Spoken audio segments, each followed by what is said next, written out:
রাজধানীর ধানমন্ডি ৩২ নম্বর এলাকা থেকে সাংগঠনিকভাবে নিষিদ্ধ আওয়ামী লীগের কর্মী সমর্থক সন্দেহে ৫ জনকে আটক করে পুলিশে সোপর্দ করেছে বিএনপি সহ কিছু রাজনৈতিক সংগঠনের নেতাকর্মীরা। ১৫ আগস্টকে কেন্দ্র করে যে কোনো ধরনের নাশকতা এড়াতে বৃহস্পতিবার রাত থেকেই ধানমন্ডির ৩২ নম্বর এলাকায় নিরাপত্তা জোরদার করা হয়।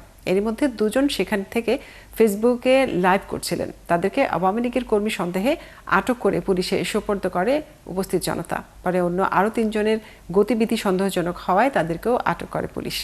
পুলিশ জানায় আটক ৫ জনের ব্যাপারে যাচাই বাছাই চলছে। এদিকে রাতভর ধানমন্ডির ৩২ নম্বর সড়কের উভয় পাশে পুলিশের ব্যারিকেড দেখা গেছে। পুলিশের পাশাপাশি বিএনপি সহ বিভিন্ন রাজনৈতিক সংগঠনের নেতাকর্মীরাও সেখানে অবস্থান করছিলেন।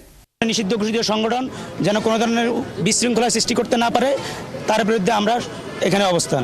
জুলাই আগস্টে গণহত্যাকারী আওয়ামী লীগ সরকার এবং দুর্নীতি লুটপাট সরকার এবং বিনা ভোটের সরকারকে আমরা এটাই বার্তা দিতে চাচ্ছি যে ৩২ নম্বরে কোনো আওয়ামী লীগের অস্তিত্ব থাকবে না। নাশকতাকারী, সন্ত্রাসী বা ওই যে ছিনতাইকারী সন্দেহ আমাদের কাছে বলছিল, যখন দেখি যে মারামারি হচ্ছিল, পরে আমরা তাদেরকে হেফাজতে নিয়েছি।